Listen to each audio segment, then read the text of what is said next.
कि आपकी website page 2 या पेज 3 पे स्टक हो गई है और आपकी रैंकिंग इंप्रूव नहीं हो रही, चाहे आप जो भी स्ट्रेटेजीज इंप्लीमेंट कर लें। नेक्स्ट 5 मिनट में आपको मैं वो सारे इश्यूज बताऊंगा जो इश्यूज आपकी वेबसाइट पे हो सकते हैं। मैंने लास्ट 4 ईयर में 200 प्लस वेबसाइट को ऑडिट किया, उन सारी वेबसाइट पे ये सेम इशू आए हैं जो आज की वीडियो में मैं आपको बताने वाला हूँ। आज की वीडियो में हम 10 ऐसे रीजंस के बारे में बात करेंगे जिसकी वजह से आपकी वेबसाइट किसी स्पेसिफिक जगह पे स्टक हो गई है और उसकी रैंकिंग इंप्रूव नहीं हो पा रही। Reason number 1, poor technical SEO. अब टेक्निकल एसईओ में क्या होता है? वेबसाइट की speed, core web vitals, scrolling, indexing, redirection के इश्यूज, मोबाइल रिस्पॉन्सिवनेस के इश्यूज आपकी वेबसाइट में मेन शो होते हैं। इन सब इश्यूज को आपने फर्स्ट सॉल्व करना है, देन आपने ऑन पेज एसईओ और ऑफ पेज एसईओ की तरफ जाना है। अगर आपकी टेक्निकल एसईओ ठीक नहीं होगी तो आपका कंटेंट में और ऑफ पेज एसईओ में जो भी फोकस कर ले, आपकी वेबसाइट की रैंकिंग उतनी इंप्रूव नहीं हो सकती जितना आप करना चाह रहे हैं। Reason number 2, thin content. अब मैक्सिमम वेबसाइट क्या करती है कि 200, 300 या 400 वर्ड का कंटेंट राइट करके कहती है कि अब हमारी वेबसाइट रैंक करे। बट गूगल क्यों आपकी वेबसाइट को रैंक करे? आप गूगल सर्च पे देखते हो तो आपके कंपेटिटर ने 1000 वर्ड या 2000 वर्ड का कंटेंट ऐसा राइट किया है जो सिमेंटिक एसईओ के रूल्स को यूज करके राइट किया गया, जिसमें ईईएटी को कवर किया गया। ईईएटी पे मैंने डिटेल में यूट्यूब पे वीडियो बनाई है, वो भी आप देख सकते हो।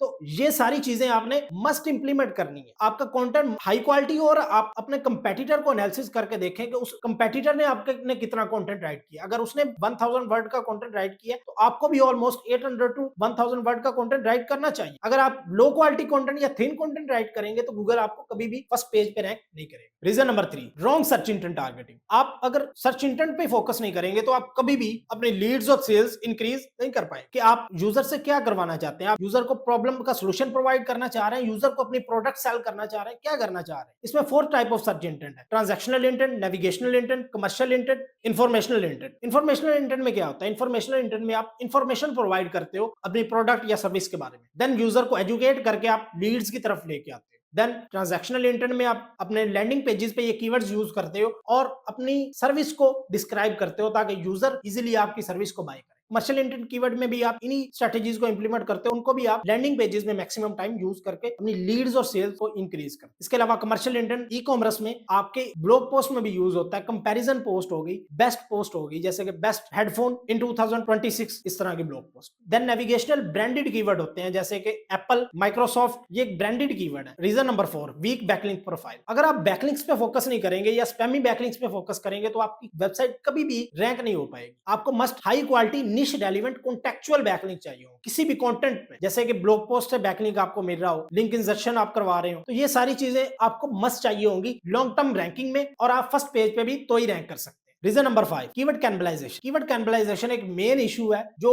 आप ओल्ड एसईओ प्रैक्टिसेस की तरह इंप्लीमेंट करते हैं कि आप सेम कीवर्ड्स को मल्टीपल पेजेस पे टारगेट करते हैं। मतलब आप होम पेज पे भी वही कीवर्ड को टारगेट कर रहे हैं, अदर सर्विस पेज पे भी वही कीवर्ड को टारगेट कर रहे हैं, ब्लॉग पोस्ट में भी वही कीवर्ड को टारगेट कर रहे हैं। तो कीवर्ड कैनबलाइजेशन की वजह से गूगल आपका कोई पेज भी रैंक नहीं करेगा। और आपने मस्ट कोई भी कंटेंट राइट करने से पहले कीवर्ड मैपिंग कर लेनी है अपने सब पेजेस के लिए, ब्लॉग पोस्ट के लिए, अपने लैंडिंग पेजेस, होम पेज के लिए, ताकि आपको सारा पता हो कि आपने किस तरह टारगेटिंग करनी है और कौन से कीवर्ड्स को प्राइमरी और सेकेंडरी रखना है, और उन्हीं कीवर्ड्स पे आप उन पेजेस पे रैंक भी करेंगे और लॉन्ग टर्म के लिए सस्टेन भी रहेंगे। Reason number 6, poor user experience. अगर आपकी वेबसाइट पे यूजर आता है और उसका यूजर एक्सपीरियंस अच्छा नहीं होता तो आप लीड्स और सेल्स कभी भी जनरेट नहीं कर पाएंगे। तो गूगल भी यूएक्स पे बहुत ज्यादा फोकस करता है। आपको अपने यूएक्स पे बहुत ज्यादा फोकस करने की जरूरत है ताकि आपकी लीड्स और सेल्स मैक्सिमम इंक्रीज हो और आपकी रैंकिंग भी इंप्रूव हो। अगर आपका यूजर आएगा, उसको कुछ आपकी वेबसाइट पे समझ नहीं आएगी, वो लीव कर जाएगा, आपका बाउंस रेट इंक्रीज होगा जिसकी वजह से आपकी रैंकिंग और ड्रॉप होगी इंक्रीज होने की बजाय। Reason number 7, weak mobile optimization. अब मैक्सिमम वेबसाइट मोबाइल ऑप्टिमाइज नहीं होती, रिस्पॉन्सिव नहीं होती और मोबाइल फर्स्ट इंडेक्स नहीं होती, क्योंकि आपको भी पता है कि 80 टू 90% ट्रैफिक जो इस टाइम आ रही है वो मोबाइल से आ रही है। तो आपको फोकस करना चाहिए मोबाइल फर्स्ट ऑप्टिमाइजेशन, ताकि आपकी रैंकिंग कंसिस्टेंटली इंप्रूव करे मोबाइल पे और आप मैक्सिमम ट्रैफिक भी इंक्रीज करें। तो आपको मोबाइल ऑप्टिमाइजेशन पे बहुत ज्यादा फोकस करना पड़ेगा अपनी वेबसाइट की रैंकिंग के लिए।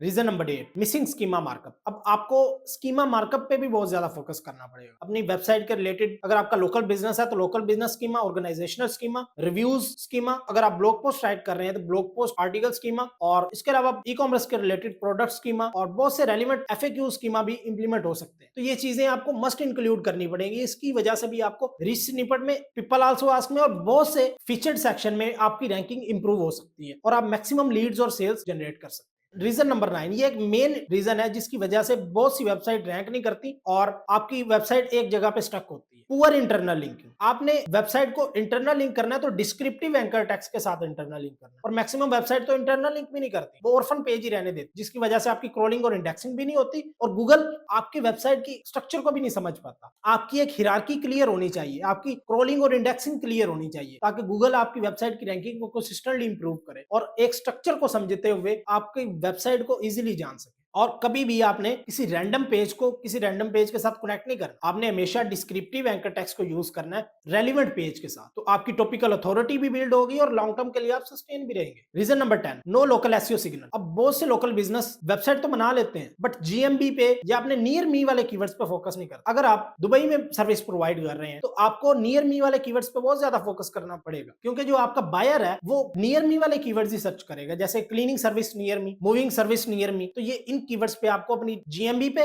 और अपनी वेबसाइट पे मस्ट फोकस करना पड़ेगा और अपनी वेबसाइट की रैंकिंग को कंसिस्टेंटली इंप्रूव करने के लिए रिलेटेड, रेलिवेंट और लेटेस्ट स्ट्रेटजीज को बिल्ड करना पड़ेगा, ताकि आपकी रैंकिंग कंसिस्टेंटली इंप्रूव भी करे और लॉन्ग टर्म के लिए आप सस्टेन रह सकें। ये सारे 10 पॉइंट मैंने लास्ट 4 ईयर में अपनी क्लाइंट्स की वेबसाइट पे आइडेंटिफाई किए और उनका सोल्यूशन प्रोवाइड किए। आप भी इनको सॉल्व करके अपनी मैक्सिमम रैंकिंग को इंप्रूव कर सकते हैं। अगर आपको इस वीडियो में कोई वैल्यू मिली हो या आपको इस वीडियो से आपका प्रॉब्लम का सोल्यूशन मिल गया हो तो इस वीडियो को लाइक, सब्सक्राइब और शेयर लाजमी करना उन फ्रेंड के साथ जो अभी भी इन इश्यूज को फेस कर रहे हैं और सॉल्व करने के लिए उनके पास क्लियर स्ट्रेटजी नहीं है।